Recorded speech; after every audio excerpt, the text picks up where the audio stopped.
이재명 대통령과 도널드 투스크 폴란드 총리가 정상회담을 갖고 양국 관계를 포괄적 전략 동반자 관계로 격상했습니다.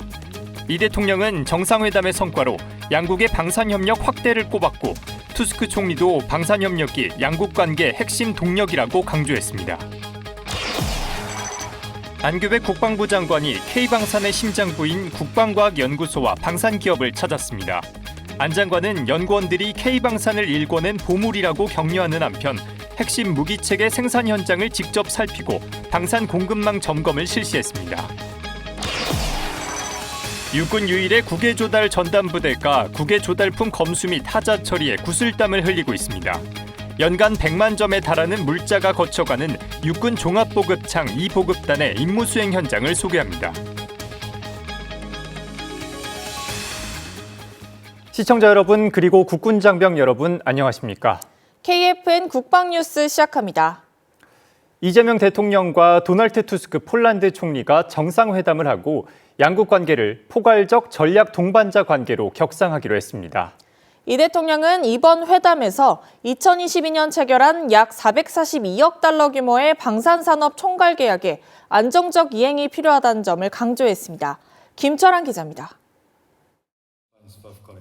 이재명 대통령은 13일 청와대에서 열린 한 폴란드 정상회담 성과 중 첫 번째로 양국의 호혜적 방산협력 확대를 꼽았습니다. 2022년 약 442억 불 규모의 총괄 계약을 체결하면서 양국 간의 방산 협력 또한 미래를 향해 도약하고 있습니다. 저는 양국 간의 방산 협력이 심화 발전할 수 있도록 이미 체결한 총괄 계약의 안정적 이행이 필요하다고 말씀드렸습니다. 폴란드는 지난 2022년 글로벌 안보 불안 심화에 긴급히 대응하고자 우리 방산업체와 포괄적 합의 성격의 총괄 계약을 체결했습니다. 이어 같은 해 K2 전차와 K9 자주포, FA-50 전투기, 천무, 다연장 로켓 등 4종류의 무기체계에 대한 1차 이행 계약을 이듬해인 2023년에 K9, 2024년 천무, 2025년 K2 전차의 2차 이행 계약을 차례로 맺은 바 있습니다. 도널드 투스크 폴란드 총리도 양국 관계의 핵심 동력은 방위산업 협력이라며 기술 이전, 폴란드 현지화, 생산기지의 폴란드 이전에도 박차를 가하고자 한다고 언급했습니다. 이 대통령은 또 양국이 포괄적 전략 동반자로서 글로벌 경제와 안보의 불확실성이 높아지는 가운데 긴밀한 소통을 강화하기로 했다고 소개했습니다. 총리님과 저는 무엇보다 한반도와 유럽의 안보가 긴밀히 연결되어 있다는 점에 공감했습니다. 양국이 각 지역의 평화와 번영을 위해 힘쓰는 동시에 세계적인 차원의 평화를 위해 함께 노력하기로 하였습니다. 이와 함께 양 정상은 중동 전쟁이 불러온 위기에 대처하기 위해 글로벌 공급망 안정화가 중요하다는 점에 공감하고 필요한 협력을 이어나가기로 뜻을 모았습니다. 국방뉴스 김철환입니다. 안규백 국방부 장관이 지난 10일 우리 국방과학기술의 심장부인 국방과학연구소와 방위산업 현장을 방문했습니다. 안 장관은 연구원들에게 K방산을 일궈낸 보물이라며 따뜻한 격려를 건네는 한편 방산 현장에는 철저한 공급망 관리를 통한 지속가능한 성장을 강조했습니다. 김효진 기자입니다. 연초록 잎새 위로 봄비가 내리는 국방과학연구소에 서프라이즈 커피차가 도착했습니다. 밤낮 없이 K무기체계 연구에 매진하는 연구원을 위해 안규백 국방부 장관이 준비한 깜짝 선물입니다. 안 장관은 격식의 벽을 허물고 연구원들과 한 테이블에서 식사를 하고 커피를 마시며 진솔한 소통의 시간을 가졌습니다. 특히 세계가 주목하는 우리 무기체계의 정밀함이 연구원의 헌신적인 노력이 빚어낸 결실임을 거듭 강조했습니다. 현궁 하늘을 나르는 화살에 화살을 맞춘다는 것은 상상할 수가 없었던 일인데 바로 세계에서 가장 우리가 미국과 프랑스와 한국만이 가지고 있는 무기 중에서도 또 한국이 가장 우수성을 증명한 것은 여러분들의 노력 덕분이라고 생각합니다. 이어 안 장관은 현무라는 명칭에 담긴 철학적 의미를 예로 들며 무에서 유를 창조하는 과학자들에게 인문학적 상상력이 곧 기술의 깊이를 결정한다고 역설했습니다. 단순히 기술을 개발하는 것을 넘어 사물의 본질을 꿰뚫는 통찰력을 갖춰달라는 따뜻한 당부였습니다. 이 현무라는 말은 뭐 사방 신이 아닙니다. 현무는 어두운 상태에서 밝은 상태로 나오는 것이 바로 현무입니다. 그것이 바로 무에서 유를 창조한다는 얘기인데, 이 이름을 네이밍을 하시는 분들 대단한, 저는 그 사변적 의미가 있다고 그런 평가를 합니다. 장관은 이어 연구원 한 명 한 명의 목소리에 귀를 기울이며 현장의 고충을 세세하게 살폈습니다. 차가운 금속 무기를 만드는 이들의 뜨거운 열정을 마주한 안 장관은 연구원이 자부심을 갖고 연구에만 몰입할 수 있도록 든든한 버팀목이 될 것을 약속했습니다.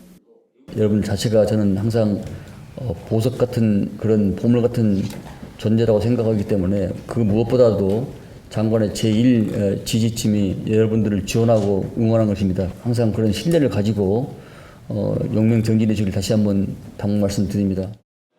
오해는 LIG DNA 대전하우스를 찾아 방위사업청, 업체 관계자들과 함께 중동 전쟁에 따른 방산 공급망을 긴급 점검했습니다.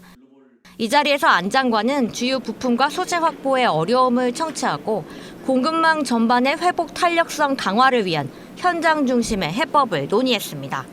핵심 무기체계 생산 라인도 직접 살피며 방위산업이 국가안보의 보루이자 성장 동력임을 다시 한번 확인하고 빈틈없는 대비태세가 곧 강한 안보의 시작이라며 현장의 결의를 다졌습니다.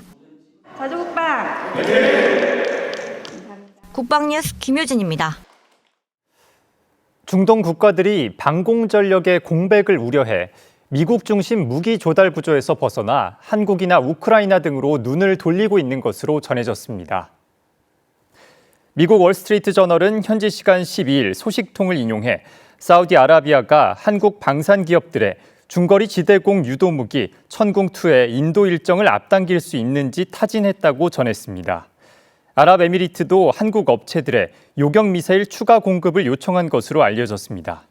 월스트리트 저널은 미국 무기의 주요 고객이었던 사우디아라비아와 아랍에미리트 등이 대체 미사일 방어 체계를 찾기 위해 공급선을 다변화하고 있다고 보도했습니다.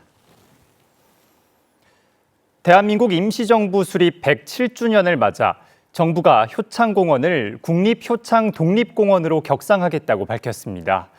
대한민국의 법통이 임시정부에 있다는 점을 다시 강조하면서 독립운동 정신을 국가 차원에서 더 분명히 기리겠다는 뜻을 내비쳤습니다.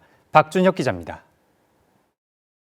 대한민국 임시정부 수립 107주년 기념식이 열린 국립 대한민국 임시정부 기념관. 정부는 이번 기념식을 통해 대한민국의 법통이 임시정부에 있다는 점을 다시 한번 강조했습니다. 대한민국 임시정부 수립 기념식은 1990년부터 정부 주관으로 이어져 왔고 2019년부터는 역사적 고증에 따라 수립일도 4월 11일로 바로잡아 기념하고 있습니다. 임시정부는 3.1운동의 뜻을 이어 세워진 우리 역사상 최초의 민주공화제 정부로 주권재민과 삼권분립 원칙을 대내외에 천명한 출발점으로 평가됩니다. 김민석 국무총리는 기념사에서 효창공원을 국립효창독립공원으로 격상하겠다고 밝혔습니다. 효창공원은 백범 김구 선생과 윤봉길, 이봉창, 백정기 의사가 잠든 공간으로 임시정부와 독립운동의 정신이 살아있는 상징적 장소입니다.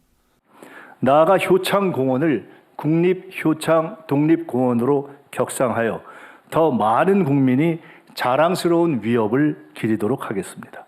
임시정부 기념관에 꼭 한번 오십시오. 대한국민으로서 올만한 곳이라고 생각합니다. 김 총리는 또 독립유공자 후손을 더 찾고 유족보상 범위도 확대하겠다고 밝혔습니다. 올해 유네스코가 백범 김구 선생을 세계 기념인물로 선정한 점도 언급하며 백범의 문화, 평화 사상은 인류 보편의 가치라고 강조했습니다. 독립유공자 후손을 한 분이라도 더 찾고 유족 보상 범위를 확대하여 지원에 소홀함이 없도록 하겠습니다. 효창공원 국립 격상 추진은 단순한 공간 정비를 넘어 임시정부의 법통과 독립운동의 역사를 오늘의 국가 정체성과 어떻게 연결할 것인가를 보여주는 상징적 조치로 해석됩니다.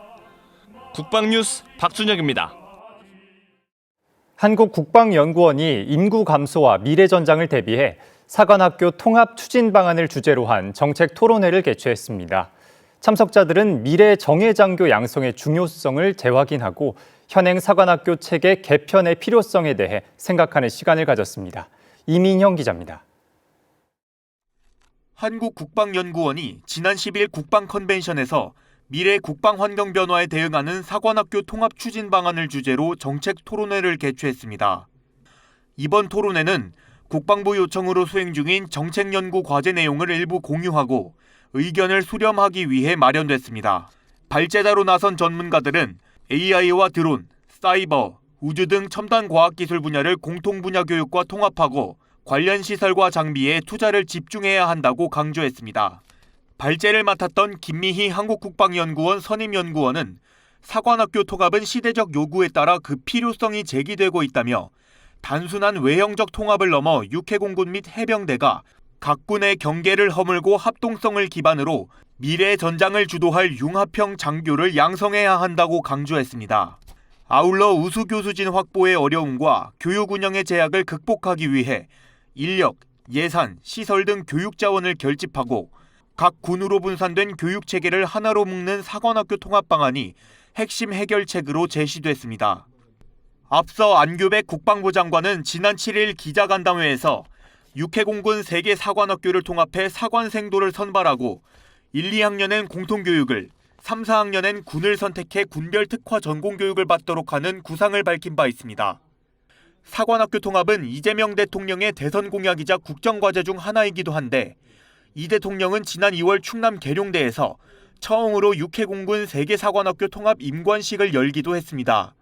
국방부는 한국국방연구원의 정책연구 결과를 바탕으로 조만간 구체적인 사관학교 통합 방안을 공개할 예정입니다. 국방뉴스 이민형입니다. 전군 보급을 책임지는 이 보급단이 장비와 물자 검수는 물론 해외 파병부대까지 아우르는 군수 지원의 핵심 역할을 수행하고 있습니다. 국외 조달체계 고도화를 통해 전투준비 태세 완비에도 기여하고 있습니다. 차성효 기자의 보도입니다. 겹겹이 포장된 물품들이 창고를 가득 채웠습니다. 담당관들은 체크리스트와 품목을 비교해가며 물품을 세세하게 검수합니다. 육군 종합보급창 2보급단의 국외조달품 검수 및 하자 처리 진행 현장입니다. 육군 유일의 국외조달 전담부대인 2보급단은 연간 약 100만 점에 달하는 국외조달 물자를 담당합니다. 미국 정부를 통해 진행되는 대외 군사 판매 FMS와 민간업체를 통해 진행되는 상업구매 DCS를 통해 도입된 군수품의 첫 관문 역할을 하고 있습니다. 복잡한 국제 계약 과정에서 발생할 수 있는 품질 문제를 사전에 식별하고 대응하기 위해 물자를 전부 개봉해 하나씩 꼼꼼히 검수합니다. 이 보급단은 국외 조달품을 인수 즉시 100% 전량 개봉 검수를 통해 하자 품목 발생 시 하자 처리 진행으로 국방 예산의 낭비를 막고 수입, 저장, 불출, 반송 과정을 통해 야전 부대의 필요 물품을 적시에 보급하고 하자품의 기간 내 구상을 위해 신속한 처리에 최선을 다하고 있습니다. 부대는 원활한 품질 검수 작업을 위해 지난 1월 국외조달 하자 처리 실무 참고서를 발간했습니다. 이를 활용해 국방 예산 낭비를 줄이고 전력 공백을 최소화하는 등 안정적인 군수 지원 환경을 만드는 데 힘쓰고 있습니다. 검수 과정에서 발견된 하자품은 국외 반송 대기 창고로 이동합니다. 이곳에서 별도로 관리되는 하자품은 군수사령부를 통해 현품 구상 또는 폐처리 과정에 들어갑니다. 이 보급단의 또 다른 핵심 업무는 해외 파병부대 해상 군수 지원.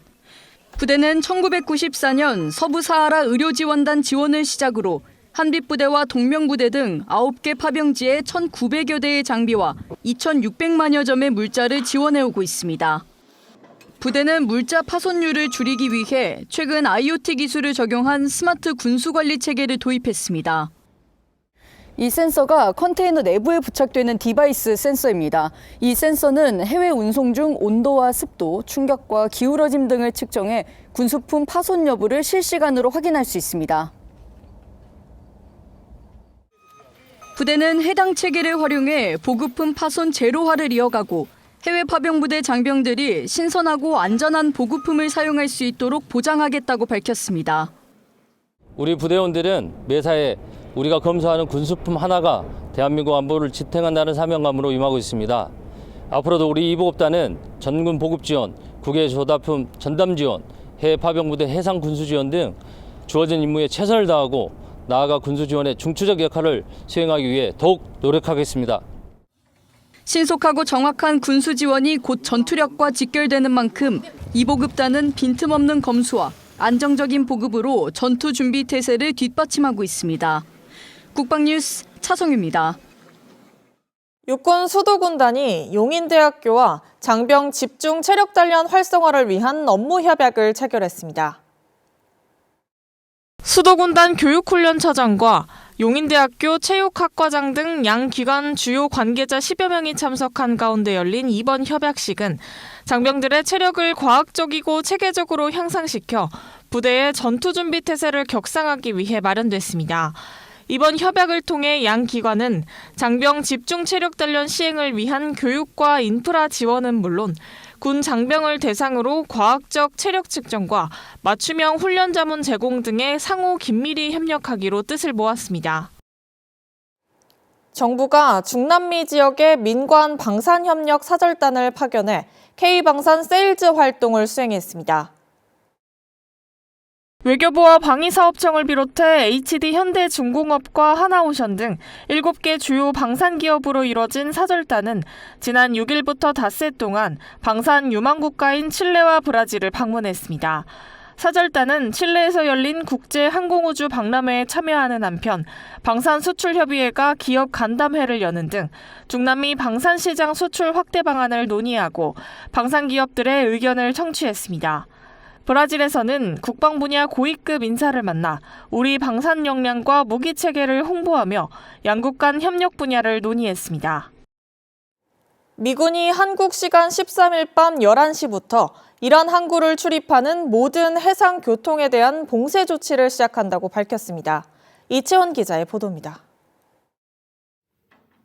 앞선 휴전 합의에도 불구하고 호르무즈 해협 봉쇄를 이어온 이란에 맞서 미국이 원유 수출 차단 등 추가 압박에 나선 것으로 보입니다. 21시간에 걸친 양국 간 첫 종전 협상이 호르무즈 해협 개방 문제 등을 둘러싸고 이견을 보인 가운데 휴전 이후에도 긴장이 최고도로 치닫는 모습입니다. 트럼프 대통령은 소셜미디어를 통해 호르무즈 해협을 오가는 모든 선박에 대해 봉쇄 절차를 개시하겠다고 직접 발표했습니다.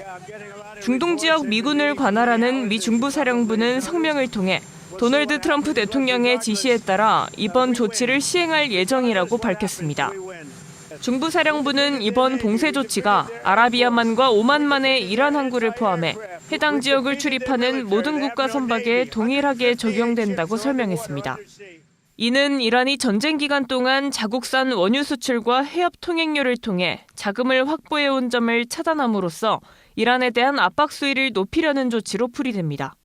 다만 이란 항구 외의 지역을 출발지나 목적지로 하는 선박의 경우 호르무즈 해협 통과 시 해상 항행의 자유는 보장할 것이라고 밝혔습니다. 그러나 제3국을 오가는 선박들이 이란의 공격을 받는 데 대한 두려움 없이 호르무즈 해협을 통과할 수 있을지는 현재로선 불확실해 보입니다. 이란은 미국의 이런 움직임에 강하게 반발하고 있습니다. 이란 이슬람 혁명 수비대는 미국이 호르무즈 해협에 대해 해상 봉쇄를 시도할 경우 강력한 군사적 보복에 나설 것이라고 경고했습니다. 최악의 경우 미군과 이란군이 휴전 기간 호르무즈 해협에서 무력 충돌을 하게 될 가능성도 현재로선 완전히 배제할 수 없을 것으로 전망됩니다. 국방뉴스 이채원입니다. 이어서 오늘의 국방단신 전해드립니다. 공군작전사령부와 미7 공군사령부는 13일 오산기지에서 2026년 한미연합 피해복구 훈련을 시작했습니다. 오는 14일까지 진행되는 이번 훈련에는 공군의 주요 비행단 공병대대와 미 51 전투비행단 공병대대 등이 참가했습니다. 훈련은 미 공군의 전쟁 예비물자 운용 절차를 숙달하고 공동작전기지의 지속지원 능력을 향상시키는 데 중점을 뒀습니다. 해군 이함대는 충남 아산시 일대 농가를 찾아 100곳 인공수분 봉사활동을 펼치고 있다고 13일 밝혔습니다. 오는 15일까지 계속되는 이번 봉사활동은 농촌 인구 감소와 고령화로 인해 어려움을 겪고 있는 지역 농가를 돕고 지역사랑 실천과 유대감을 강화하기 위해 마련됐습니다. 해병대 이사단은 지난 11일 사단 창설일과 해병대 마린위크 기간을 맞아 부대 개방 행사를 개최했습니다. 행사는 주요 장비 전시와 사단 군악대의 음악, 마술 공연 등 다채로운 프로그램이 진행됐습니다.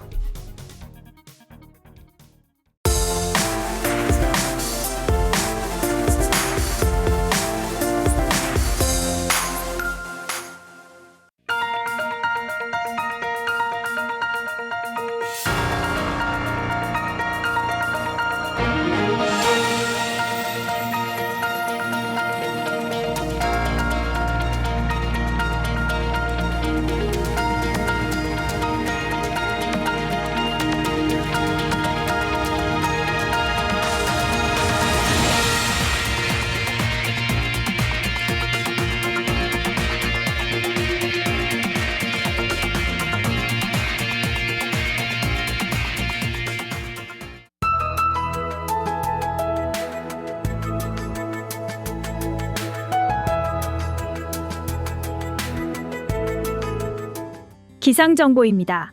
오늘 전국이 대체로 맑은 가운데 올 봄 들어 가장 따뜻한 하루였습니다. 자세한 날씨 알아보겠습니다. 내일 예보입니다. 내일은 전국에 높은 구름이 많겠습니다. 남해안 지역으로는 오전부터 비가 시작되어 수요일까지 이어지겠습니다. 내일 아침 최저기온은 서울 12도, 원주는 5도가 예상되며 한낮 최고기온은 서울 24도, 강릉은 16도가 예상됩니다. 주간 기상 전망입니다. 이번 한 주간 대체로 맑은 날씨가 이어지겠습니다. 남부 지역은 화요일부터 수요일 오전까지 남쪽 기압골의 영향으로 비가 내리겠습니다. 주 후반인 금요일에는 한 차례 비 소식이 있겠습니다. 이상 공군 기상단 제공 기상정보였습니다. 이것으로 KFN 국방뉴스를 마칩니다. 시청해주신 여러분 고맙습니다.